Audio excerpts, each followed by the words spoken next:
Okay. So, can you tell us, I just hit record, Sure. but can you tell us a little bit about you, um, Sure. where you are, what you do, and yes, just about you. Awesome. Okay. So I'm from the Pacific Northwest, and I am in Croatia now, in a small village just outside of Zagreb. So my husband and I bought a small home here, and this is kind of where we really feel that we are called to. Um, so but it's nearby a couple of little larger towns. And so basically, we are here sort of just kind of establishing ourselves. So doing a lot of, you know, connecting with our neighbors and praying over the area. And that's pretty much what we're doing. And then I do an online Bible study, which encompasses all of Bosnia and Serbia. So about, I think, 200 women involved, and yeah, it's amazing. So we run eight simultaneous groups for the Bible study, but private study groups, and so that's been really amazing, and it's been exciting to kind of get to know Christian women in these other countries and stuff like that. So it's pretty amazing. So yeah. How does the online Bible study work with the different group? Yeah, we have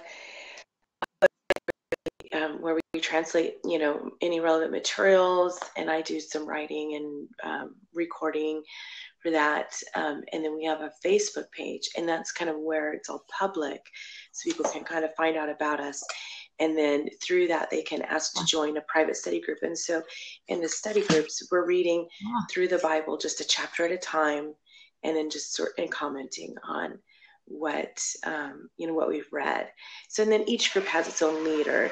So I have 6 other leaders beside myself, and so team, which has been awesome, because in the beginning I was doing all the translating, and that was a little bit crazy because obviously since Croatian language, it was a little bit rough. Wait, say that again. Say that again, real quick. Because Croatian isn't my first language, so yeah, it was a bit rough. Yeah, they were very gracious. Oh man.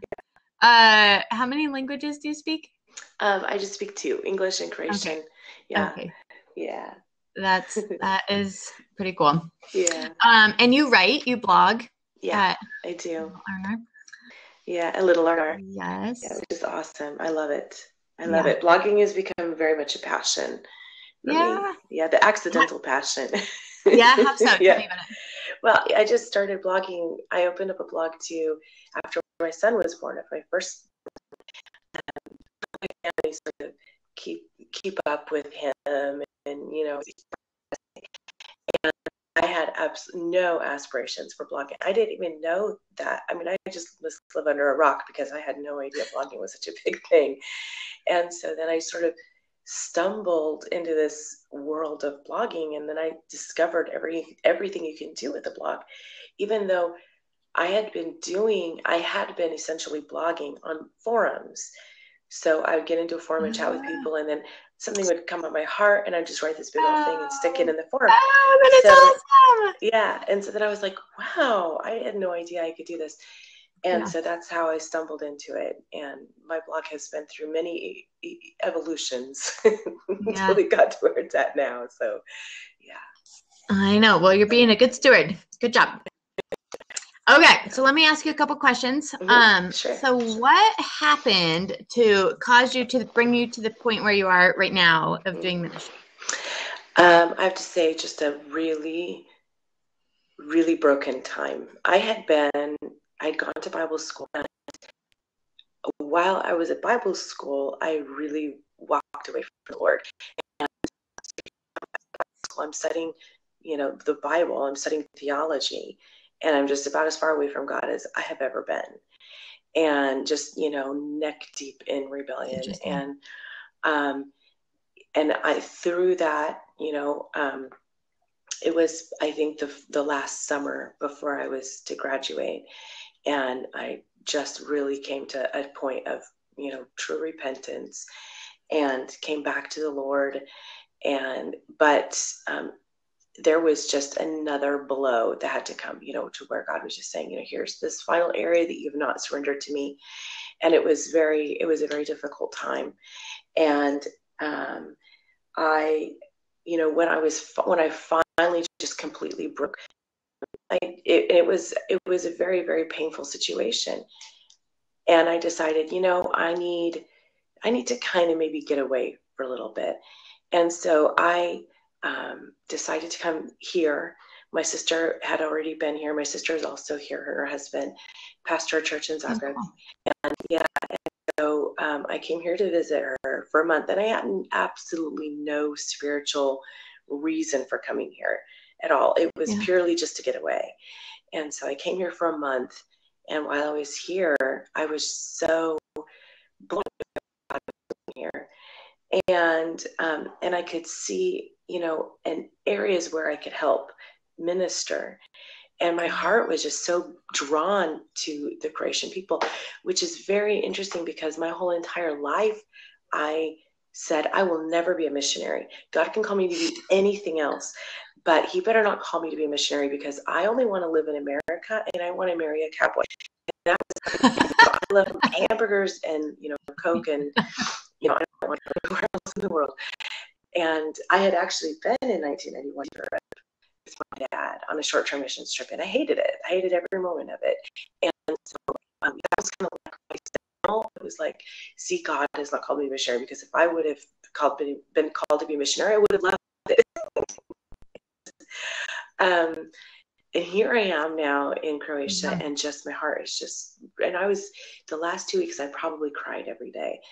Because it was just, I could sense that the need for me to be here, and I could sense God's call for me to be here. Cool. And so that's how I ended up coming back. So, and wow. Yeah. He is so good at leading us. Yeah. Man, very interesting. So how long have you been there? 10 years. 10 years. 10 years. It'll be 11 years the next month. Yeah. How cool. Yeah. So it feels like home. Yeah. Well, amen. A second home. Yeah. Do you get back to the States very often? No, I don't. No. We were back last year, and it had been, I think, 3 years. Oh, yeah? Yeah. And so, there's no slated time for me to return, really, at this point. So, Yeah. So, question of fears and hesitations. I guess as far as like how you've been there, how has God helped you through fears and hesitations of being there and continuing to stay there? Yeah. I think that's a big one. I don't know. This is how it is for me, and I imagine that it is probably for a lot of people, where I came, everything was romantic, everything was beautiful and wonderful, the language is beautiful, and then once that wore off, everything was irritating. And then, I get through that, but because I have had to change so much, then I began to put a lot of limitations on where I would go. Like physically, sometimes what that meant of like, getting on a bus and going somewhere, being afraid that I'm going to end up like in Siberia someplace, or which is, likely could happen, especially with my sense of direction. My big thing was driving. I'm afraid to drive in. Well, I don't drive in Zagreb still. But afraid to drive in Europe anywhere. And just all these little fears of trying anything new, that I had created my little comfort zone within this all this newness, and I wouldn't branch out. Wow. And so I think what's really helped me personally is my husband. And so, hi there. Hi, little guy. This is Uriah. Hi, Uriah. Oh, so sweet. And my husband is local. And so he here's another one. Oh, well, hi. Who's that? This is my son Ross. All right, good night. All right, love you. Good night, Rice. Good night. Good night, Rice. Good night, Mama. Good night. Good night. Good night. That probably sounds weird to you when you're like, it's so early. No, it's okay. But yeah, my husband has really helped me a lot, because of course he's not been through that because he's lived here all his life. And so he started, saying, you need to do this, period. And so that helps some, Wow. with being able to get out of the comfort zone. But then just the Lord saying, you just stop. So I think, for me, how it's been helpful is God has just put people in my life, even with girls and making videos. Where I was recording first, and now I'm on Periscope for the Good Morning Girls for my online Bible study that I lead here. Even that was, the Lord had spoken to me that I needed to do that. And I was afraid because I'm thinking, me speaking Croatian for the whole world to hear that does not need to happen, Awesome. and, and then one of my leaders approached me and said, you need to do this. And it was just, of course, the confirmation is Lord saying, I was speaking to you, and here's the confirmation. And so, yeah. Man, it's so interesting how no matter where we are, we can create comfort zones, and just kind of stay within our bubble. So even if we think, oh, if I just do that or just go there, then, but then we'll just, constantly. It's like, I bet there's some principle, how the law of entropy, things are just always going into disorder. We're just constantly trying to gather and make ourselves comfortable. Yeah. There's probably some law of whatever. I don't know what comfort. It's called. The comfort law of comfort we like to do. But God's so good at leading us out of that. Okay, so what has been the biggest challenge or a big challenge? And then what's been a big surprise? Something that I think the biggest challenge for me has just been, I think that just, getting out of my comfort zone, and I think that's been a challenge. In the States, or if I was here, just because I tend to just nest down someplace, and then I just don't want to. I don't want to go. Yeah, that was my whole challenge of even accepting God's call to be a missionary. I mean, God had called me to the mission field, a few years before, I even came here.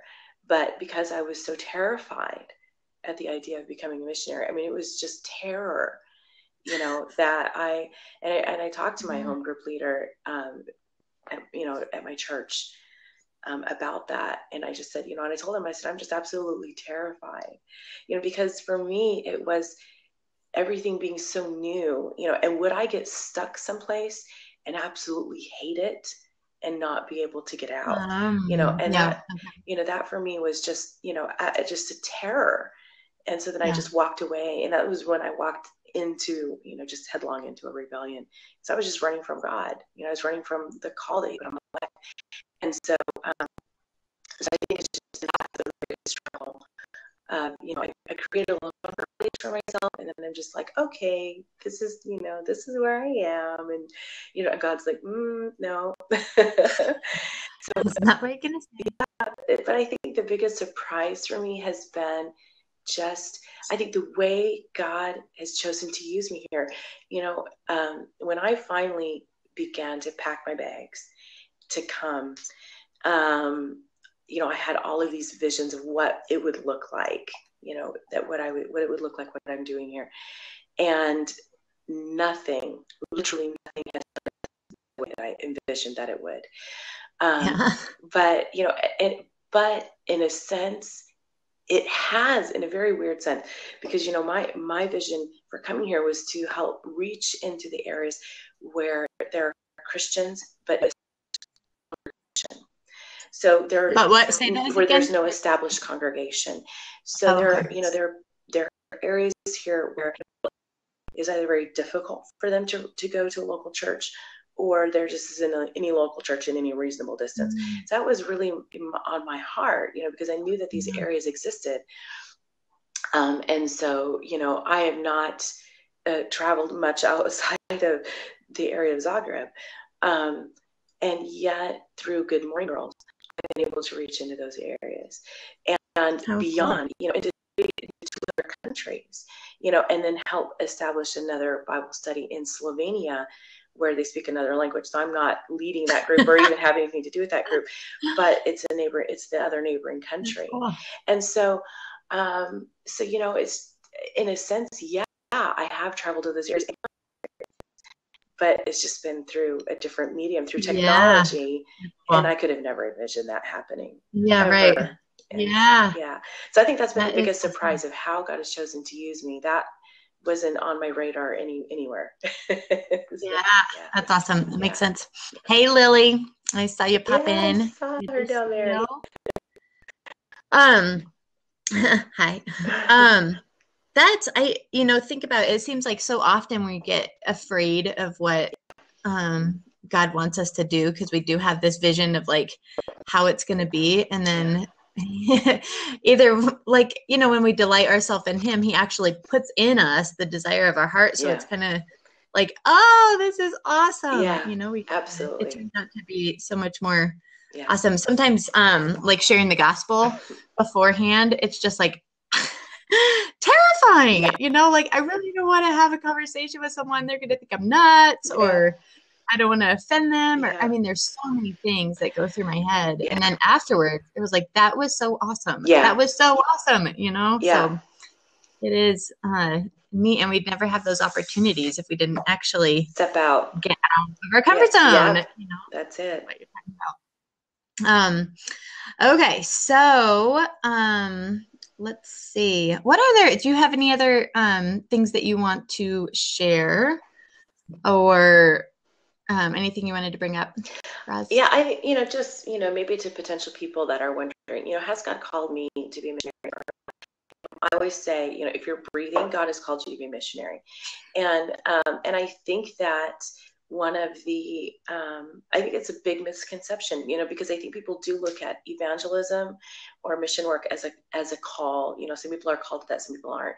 We're all called to that, whether it's where we're living at now on our street, in our neighborhood, or whether God has called us to maybe another region in the United States, or to another country. How that call looks like and how it actually plays out will be different for every person. But I think one very underused medium is technology. And I think that, when we look at mission work, we think somebody packed their bags and went to the country, what I've done. Me living here, I think, is giving me a different perspective, because, I always say, if I were married to an American person, I would probably go back and put that money that people used to support my family to a better use. My husband is local to my life, and that's not to say that I want to go back to the States. That's not what I'm saying. But I'm saying that I think we need to rethink the way that we look at mission work, because I think that with technology, we can take that and use it more frugally by utilizing technology. So we're in the States, we can do things like this, local people, and empower local people to reach their own people, which I think is far more practical, because they know the language already. They don't have to go through all the adjustments. They don't have to do that. They're already established. They know their culture, they know their language, and all of that. So we can utilize, Skype, Google Hangouts, this Periscope, whatever, to reach other nations and never have to go through all of the adjustments and all of the raising support and all of that. But I also think that, within our own cultures and within our own languages, one, I think, very underutilized medium is forums. I always say, people that are broken, that are up usually very late hours in the night, and they get on the internet and they're desperate and they need somebody to talk to. So if somebody was willing to put in some graveyard shifts, so to speak, and start talking with people, start reaching out to broken people, these are areas where you can be a missionary. You don't have to learn a language, But I think that, if we begin to consider different ways that we can look at mission work, we can look at evangelism. It doesn't always have to be face-to-face. I think that through technology, God has opened up an enormous open door for us to reach people that we may never have an opportunity to talk to face-to-face, because there might be that intimidation factor of, you're a Christian, you're going to judge me. But the internet removes that, because they don't see that. And so, it's more of like almost like a blind date, so to speak. And so we have an opportunity to speak in people's lives. We might not have another opportunity like that. And so I think that's what, that's the message I've been preaching. Get out of that mindset of the way things were 100 years ago. We're in now the 21st century. So there are so many more avenues for us to minister and to evangelize, and we need to utilize those avenues. So, I know. And it's just a matter, I get so excited because it's just a matter of like praying and dreaming and like saying like, God, how can I use this? This is such an incredible tool. How can we use this for your glory and to make you known? And I just know that there's some really great things. And how visionary is it that on Periscope there's that little map where you can see like, oh wow, there's people over here in Dubai. I know. Where it is, I total know Periscope it is addict. Because I think, how amazing is it that you can just get on there and just have the whole world, watching you. That can be intimidating. For me, it actually removed the intimidation factor of actual getting knowing that there were people on the other side of the screen just made it exciting. And then after my first scope, I did not sleep the entire night. I tried how I can use this, get on and lead worship. Just get on Periscope and lead worship. Get on the Periscope and say, hey, y'all have prayer requests. I want to pray for you right now. Get on Periscope and just share your testimony. What you can't do on Periscope, the sky's the limit. The sky is the limit for how you can use it, for God's glory. And for me, that was just a huge rush. Afterwards, I just all night long, I was just dreaming of ways that you can use Periscope to spread the gospel. It's like, wow, I know that is so neat. And just thinking about how I've heard over and over the biggest need of people overseas is they just don't have enough like biblical teaching, and or training and how to do the Great Commission. We have like in India, people, they say there's so many people coming to Christ, but they don't know what to do with them, where it's like, man, I just know that Periscope or Blab or different things could be used to provide that training without having to fly there, without having to try and pack up our 5 children, and like find a place and find formula, exactly. Where we just create a home group and turn your computer on and, have a translator present. And, someone in the States could essentially lead a home group there in another country through a translator, just having the internet, just saying, hey, at this time, every new Christians gathering around the table, and you're training them, and you're not, it doesn't take any money. All it takes is a computer and internet. You don't have to fly, you don't have to buy an airline ticket. And, that's why I'm just so passionate about that. I wrote a book about that a couple of years ago, because it was just all these ideas just kept coming and coming and coming and coming, saying, let's rethink this. Let's rethink it, because we have to put missions in the 21st century. It's not saying, and that there will always be people that feel a call to go and to physically go and be in another country. There will always be that. But I think that, sometimes what's more economical, what's more practical is to just go through technology. And so, I think that, if we open up that door, if we begin, talking more about that, then I think that, people that spend a long time contemplating, am I called to missions, this, could potentially kind of motivate them to maybe do something, until they're, sure whether or not God has actually called them to pack their bags and go. And, and I think that, I think for many people that, this could be the call that God has called them to. And, utilizing technology to go instead of actually, raising the support that, that all takes so much work.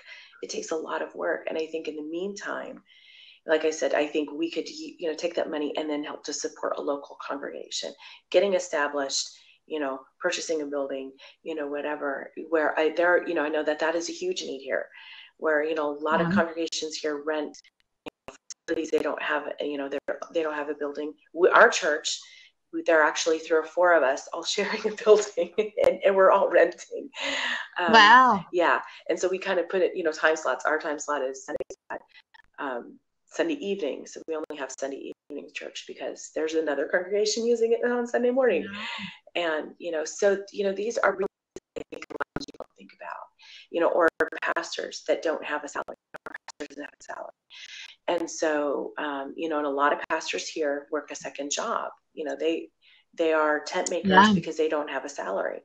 And so I think these things, where, as a missionary, we could say, hey, I'm going to raise a support to support a local pastor. And then I'm going to, as a missionary, go through technology and minister to those people in that other country. And so that way, that money is being used to support someone local. Because again, I think local people are more effective at reaching their own people. But I am helping to train people there, for the ministry, or, to reach their own people. And so that way, both people are being used in the call that God has called them to. And so, Yeah. That's awesome. Yeah. Okay. Could you also talk about, you had mentioned forums, and how that's a good place to like reach people because they are desperate or laying in bed, like looking for something. Tell more about that. Like, where do you go, and how do you start conversations and gospel conversations? And I think going into, I think what's really interesting is you get on like Yahoo, the forums that they have there, those question forums, and just combing those, for one. I mean, there are people that will just come out and say all kinds of stuff. You're just like, wow, that's crazy. But I think that one way that, my dad's church used this was very interesting. They used actually Google AdWords to drive people to church. And you can't use the AdWords that they use now because Google has discontinued allowing, like have to do with pornography. When they use Google AdWords, they actually use words that they felt that people were using a lot on the internet, on Google, which were probably here. And then when people click on that, it would take them to their church website. And it was very effective. And then what they did was they had simultaneous broadcasting of their Sunday sermons on their website. But when that broadcasting was not going on, they replaced that screenshot with a video with porn addiction, and then a forum. With a what? Say that again. They had a video about how to get free from addiction to pornography. And then on the other side of the screen, they had a chat room where people were talking about, they're, wanting to get free. And so, and that, it was crazy busy, with people coming on. I remember my brother contacting me saying, we need people who will be willing to work overnight, getting into that chat room, because there would be sometimes up to 40, 50 men in there, or women in there, talking about, hey, I've got this addiction, I want to get free, I can't get free. And so how do I get free from that? And so I was just like, wow, my mind was just blown away. So I think that even churches can create these environments and to to seek that kind of a freedom, even on a utilizing AdWords. If you be a little bit more creative with it now, use the words anymore because they don't allow that, but you can use similar type of that similar idea. But just getting on to just Googling different things, because you'll find these kinds of, the forums are everywhere all over the internet. Just Googling, whatever, topic that you want to help people with, just go in there and Google it, and then just look for forums. And it's very easy to get into them. You just register to get into a forum. There are all kinds, you can get, if you're a mom and you're wanting to help other moms, just Googling, mom forums, there are millions of them, and just get on there and then just comb the forums and see, there'll be moms on there. It's like, I'm tired, I don't know what to do with my kid, my teenager's rebelling or whatever. And you just get in there and just start giving them advice and reaching out to them, and the doors will open. You'll be amazed. I've been amazed. I used to be a part of a mom forum, and we were able to create a group in there for women that were seeking Christ, and and they would just, these women would just open up about the most personal things in their life, and I was able to reach out to them and minister to them. And I just thought, well, what an interesting ministry. Yeah. Kind of ministry. Awesome. But yeah. Oh, that is so encouraging. It's exciting, thinking about different ways and different takeaways. Lily, do you have any ideas or questions? I should probably pop you in here. Do you want to come in, Lily? Put you on the spot. It's probably like 11 your time or something. I don't know. Lily? She might be typing down there. Yeah. I know sometimes if I'm typing on my iPad and I don't have my keyboard with me, it takes forever. Yeah. To message out. Oh, I am answering. No. Yeah. Well, cool. Well, I am so grateful, Roz. Thank you so much for getting up and being available. And this is fun. We'll have to do it again. Yes. You know what? I would be in my PTs too if it wasn't scheduled. So sure, I'd be snores. Well, cool, Lily. This has been fun. We'll have to figure out another time to do something like this. Thanks for sharing your wisdom, Roz. Well, thank you for giving me an opportunity. It's been wonderful. Yes. Oh, good. And let's see. I will. I think, it's been recording, so somehow I'll get the recording and we can ask God what he wants to do with it and use it and stuff. But anyway, all right. Awesome. We will see you next time. Awesome. All right. Sounds great. Thank you. Thank you so much.